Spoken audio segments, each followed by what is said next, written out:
Fala pessoal, dando continuidade ao assunto fazendas verticais hortaliças, nós vamos estudar agora a segunda parte referente a este assunto, onde nós vamos tentar responder o seguinte questionamento. Mas o que justificaria o desenvolvimento e uso das fazendas verticais? Bom, a resposta a essa pergunta ela é um tanto complexa.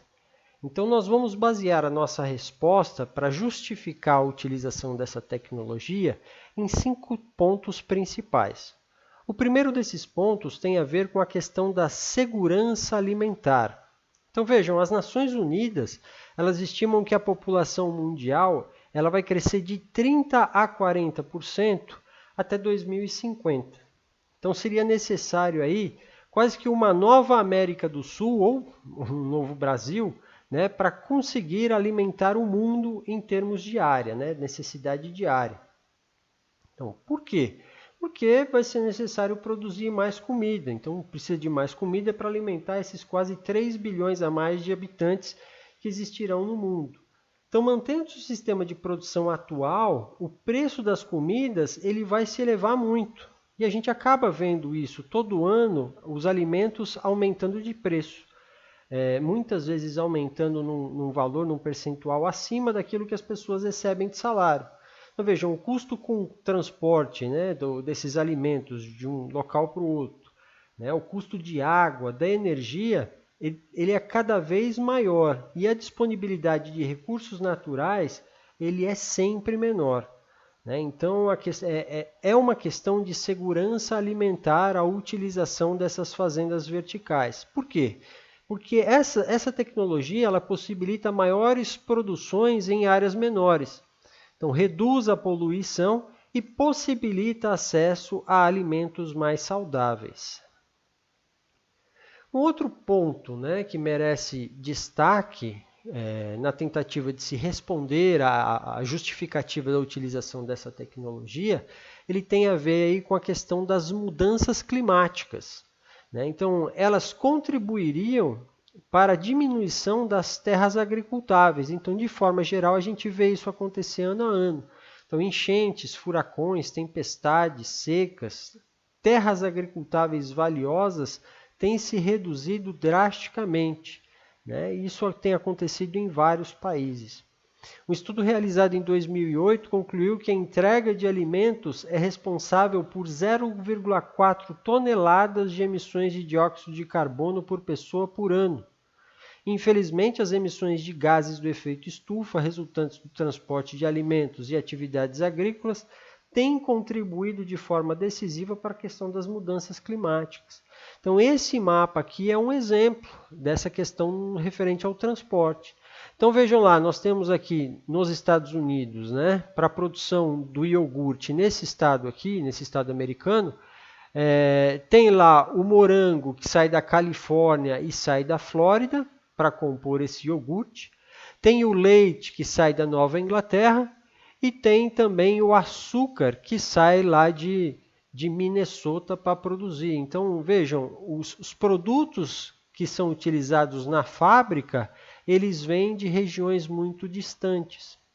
Então, quando a gente pensa em adotar a questão das fazendas verticais, então elas possibilitam a produção dentro das cidades, evitando a necessidade de se gastar com transportes, reduzindo a emissão de gases de efeito estufa.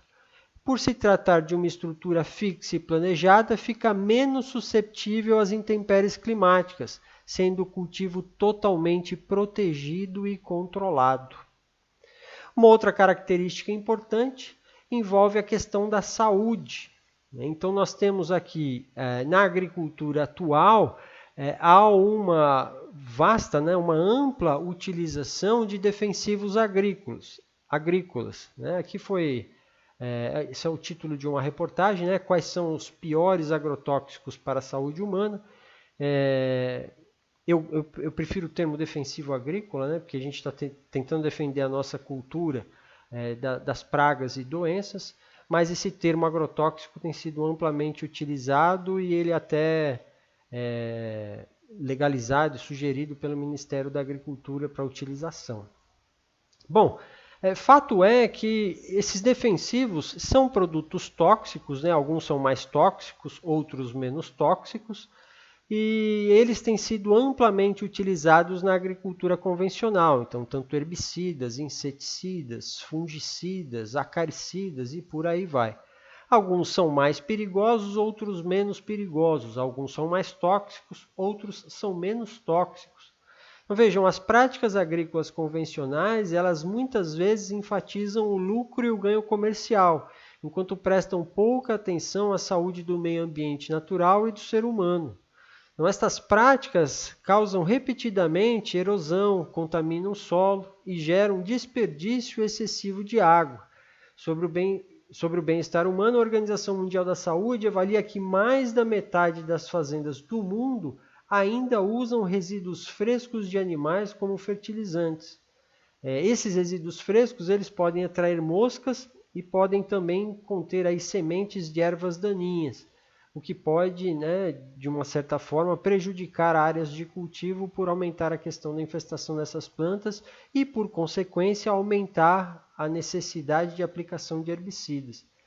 Além disso, também podem causar doenças que às vezes podem ser aí transmitidas às plantas. Quando a gente pensa na questão da utilização da fazenda vertical, veja, elas utilizam uma forma de produção que é a hidroponia. Então você não tem a necessidade direta de utilização do solo. Então, quando a gente utiliza a hidroponia, são utilizadas formulações químicas que já são preparadas e que não causam problemas aos seres humanos, se forem realizadas da forma correta. Então, além disso, nesse sistema, por se tratar de um ambiente de cultivo controlado, reduz o uso excessivo de pesticidas e herbicidas. Há exemplos, né, de fazendas verticais que utilizam 0% de pesticidas, de agrotóxicos, de defensivos agrícolas. Porque o controle é extremamente rígido, então você não tem problema com nenhum tipo de praga, você não tem nenhum tipo de problema com doença. Um outro ponto importante que justifica é a questão da utilização das fazendas verticais, ou pelo menos se pensar em utilizar as fazendas verticais, ela tem a ver com o ecossistema. Então, de acordo com o pesquisador Dixon Despommier, a produção convencional ela tem prejudicado o ecossistema mais do que qualquer outro processo, sendo considerado o mais destrutivo processo na Terra. E a gente vê isso acontecendo realmente. Então nós vemos aí a questão do declínio da população de abelhas, que ameaça a agricultura mundial. Estima-se, tem alguns estudos aí que têm sido lançados recentes, em periódicos extremamente importantes, como por exemplo a Nature, tem mostrado aí que mais de 70% da população de abelhas no mundo já foi dizimada, já foi morta. Então isso pode impactar muito na produção agrícola global. E essa mortandade das abelhas tem a ver muito com a questão do uso indiscriminado de piretroides em algumas regiões do mundo. Um outro ponto importante tem a ver com a questão da Amazônia. Eu discordo um pouco do que a mídia tem feito em termos da Amazônia. Eu já tive a possibilidade de morar na Amazônia durante quase 3 anos. Muitos dos ditos focos de queimada que existem na Amazônia, na verdade, eles são feitos pelo próprio indígena ou pelo caboclo, que se utilizam de um sistema chamado de coivara. Então, eles delimitam uma determinada área. Nessa determinada área, eles derrubam a floresta e queimam essa vegetação rasteira. Mas a intenção deles é plantar mandioca, plantar milho, plantar culturas de subsistência. Em geral, eles ocupam essa área por 2 anos. E aí eles saem dessa área, abandonam essa área e vão cultivar numa outra área. Por quê? Porque a capacidade de produção dessa terra é de no máximo 2 anos. Essas cinzas, geradas pela queima da vegetação rasteira, ajudam aí na produção durante esse período de tempo. Depois eles migram para uma outra área e fazem esse mesmo sistema. Então a maior parte dos focos de queimada que a gente vê na Amazônia tem a ver com esse sistema de cultivo.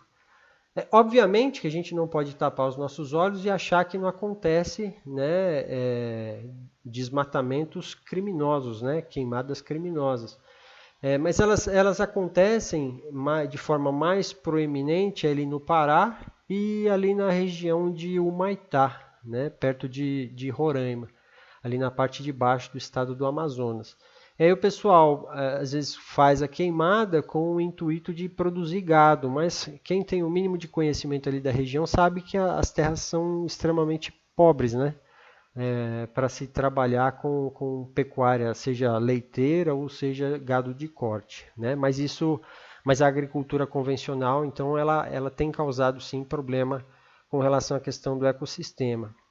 Isso justifica a adoção, mais uma vez, e o desenvolvimento das fazendas verticais, porque elas podem reduzir esse impacto agrícola nos ecossistemas mundiais, permitindo a restauração da biodiversidade e reduzindo as influências negativas nas mudanças climáticas.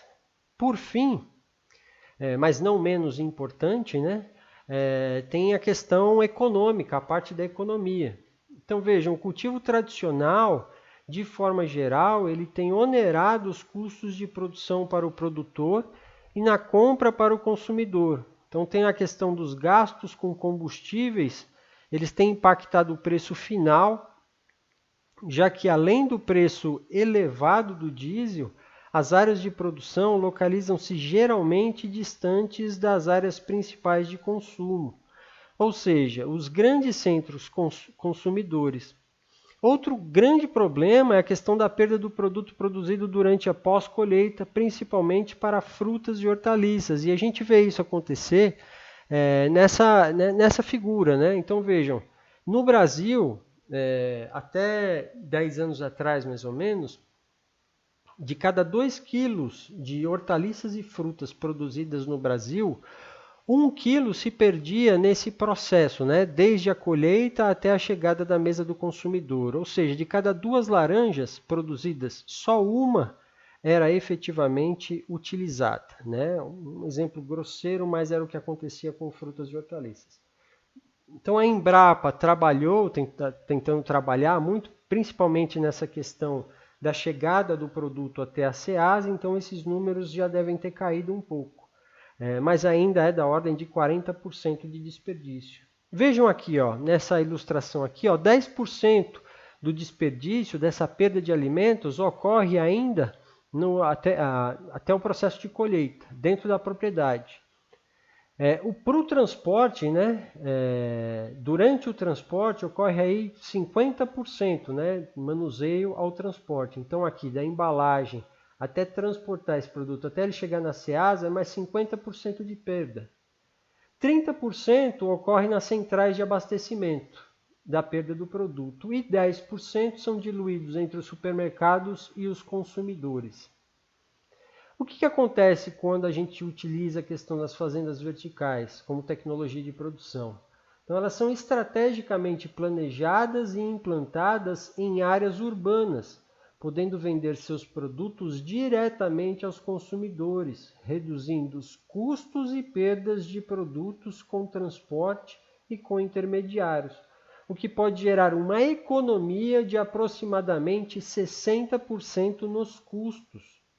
Além disso, as fazendas verticais utilizam alta tecnologia que pode intensificar, acelerar e aumentar o processo produtivo. Quer dizer, se você consegue, por exemplo, colocar a planta num ambiente adequado, né, condições climáticas ideais para o seu crescimento e desenvolvimento, ela vai acelerar o seu processo de produção.